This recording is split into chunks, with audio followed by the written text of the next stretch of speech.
think I won? Yes. Reports of a divide inside the Democratic Party. Moderates now facing threats and political retribution if they work with Republicans. House Speaker Nancy Pelosi reportedly scolding more than 24 Democrats who broke rank to support a Republican amendment in a gun control bill this week. Congresswoman Alexandria Ocasio Cortez taking it a step further by threatening to put those Democrats on a list for a primary challenge if they vote with the GOP in the future.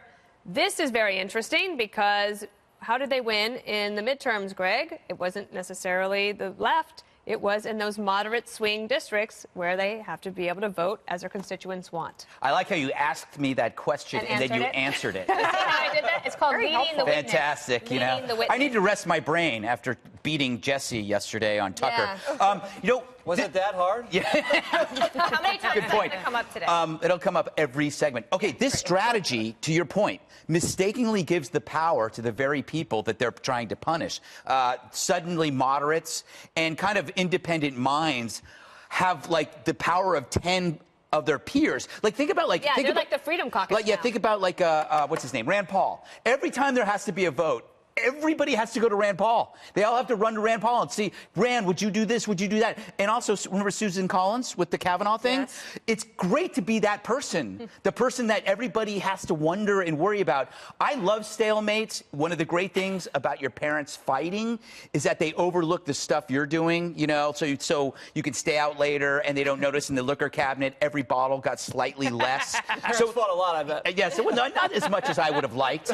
But so what I mean is less work gets done in the government with stalemates. Stalemates, it's kind of its own form of limited government. Right. When they're not Even doing though they anything. Usually the stock market is happier, too. Yes. When the government's not doing anything. Would you like to have been a fly on the wall at this meeting, Jesse? Yes, definitely. Dana, Yeah? let's be honest here. There is a statistic in sports called plus or minus. Oh, yeah, it's hard. It measures the player's impact on the game, when they're on the bench and when they're on the field, and how the other team's scoring on the opposing player. Sports planning.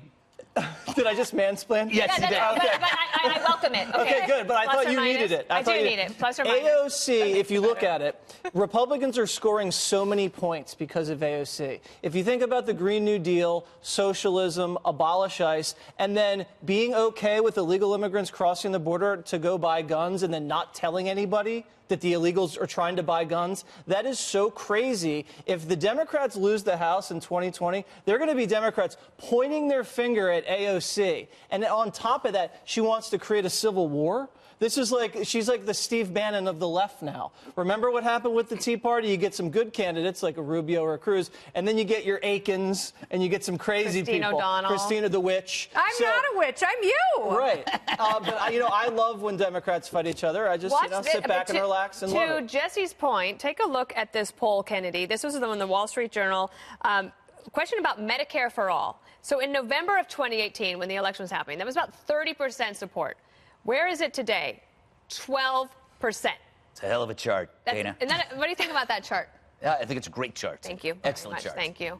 I think it's because we're talking about the issues rather than just about personalities. And that's fantastic, but I think the problem with progressives is they feel the cult of personality will sell the idea. The problem is, voters are more tuned in than they have been in the past because everyone is talking about politics nowadays. One of my bosses pointed out that this is the new water cooler. It used to be the Kardashians, and now it's President Trump and Congress. And so people go one step further on a lot of issues, and they go, wait a second, what does this cost? And that's how, and Maria and I have talked about this a lot, moderate Democrats who have made inroads in the party in critical parts of the country. And Nancy Pelosi and AOC, a brand new freshman congresswoman, is telling them they have to vote in lockstep. Do you think that's going to be popular with their purple constituencies back home? No way. If they throw off the blob and show some independence, they are much more electable. And if I want this job for a long time, and by the way, I don't know who would want this job.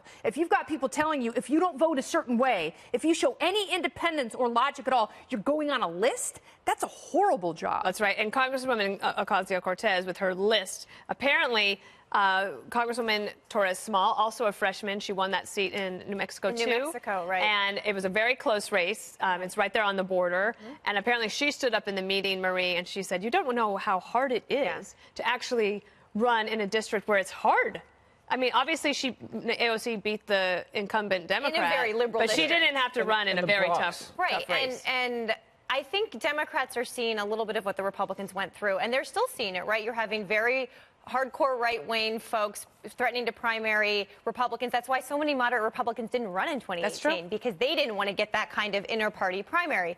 Look, these members who won in 2018, the moderate Democrats, I do not think they are going to fall lockstep in line with AOC, and I don't think AOC supporting primary challengers in these districts will actually work. If we look at these moderate districts or moderate states, in 2018, the Democrats that won the primaries were moderates. They beat much more progressive. Look at Virginia in the governor's race, for example. Tom Perriello, really progressive. He was beat by Ralph Northam. He lost. So I think that. I bet you wish the other guy had won. That's actually. You mean Ed Gillespie? Yes, that other guy. I don't wish that. But that's actually been an interesting discussion, Jesse. But no, I think that AOC is very good at getting people to talk about her. The question that will face voters is who's done something for you? And the moderate Democrats, I think, have plans to say, here's what I voted on that would have benefited you. Here's how I've tried to help you. And she is really, I mean, she is getting so much grief from inside the party for threatening to primary people when she's not done anything yet in Congress. Can I add something to that very quickly? Sure. Because if you're talking about moderate Democrats, they're the ones who are coming up with ideas to push forward an agenda, which is the opposite of what Democratic leadership is doing, especially in the House. They don't have ideas. They have resistance. And even though Nancy Pelosi... Let me grab this other topic here, because there's another example of liberal outrage. Joe Biden forced to apologize after making this statement about Mike Pence. The fact of the matter is, it was followed on by a guy who's a decent guy, our vice president, who stood before this group of allies and leaders and said, I'm here on behalf of President Trump. And there was dead silence. After receiving tons of backlash for calling Pence a decent guy, Biden backtracked, tweeting in part, quote, there is nothing decent about being anti-LGBTQ rights, and that includes the vice president. So, Greg, you can't even say someone's a nice guy even if you disagree with them. You know, you can believe that Pence is incorrect in his beliefs and still see Biden as a really weak person because he didn't change his mind. He folded to a mob on social media. I mean, if he gets that easily spooked, which is the opposite of being a leader, how is he going to handle the Twitter mob or even Trump in a debate? I mean, if you fold that quickly, Joe should have said, you know what? Pence was where I was, 15 years ago. And do I dislike who I was 15 years ago? No, I thought I was a pretty good guy. I still think he's a pretty good guy. It's also interesting how one religion gets the shaft a lot on this, but another religion doesn't. What do you make of that in terms of, I think that's a really good point. If Joe Biden had said, look, a leadership position, if the number 2 issue in the country is a worry about polarization, is a way for him to deal with it, to be the leader that says, actually, you know what, we can all do this. We're all Americans. Yeah, he caved to the resistance. And you know my motto, Dana. What? Never apologize.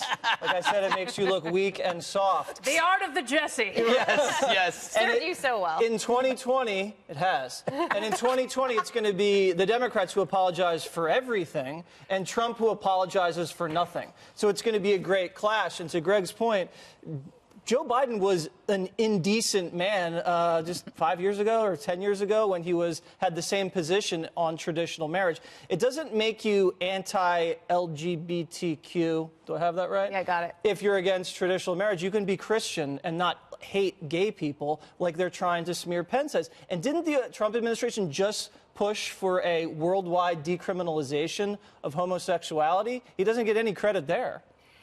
Marie? I think what this lesson tells us is that what we are seeing in many of these primary states out on the road now that candidates are talking to voters is that voters care about a very different set of things than the online Twitter mob.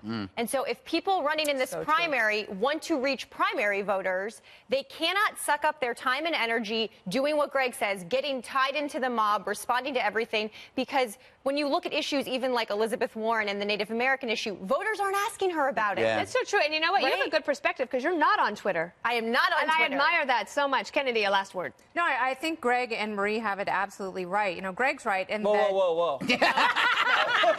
I said something coherent. Yeah, you know what? Never apologize. This segment is about winners. If you had won last night, you would gotten a shout Ouch. out. But you cannot fold to the mob, and you cannot anticipate them, and you also cannot pacify them, so don't even try. And this election is going to be very different than 2016. It's not just going to be acrimonious. Democrats have to decide, do they want a cheap, pale impression of President Trump and, you know, to do the kind of things and sling the kind of insults that they see? Right. Or do they want someone who is actually strong and can lead the country? Because sometimes being strong means saying, you know what, Yeah. I'm not gonna talk about identity politics every time I open my mouth, because again, you're not talking to the people who are going to And vote just for blaze against that trail.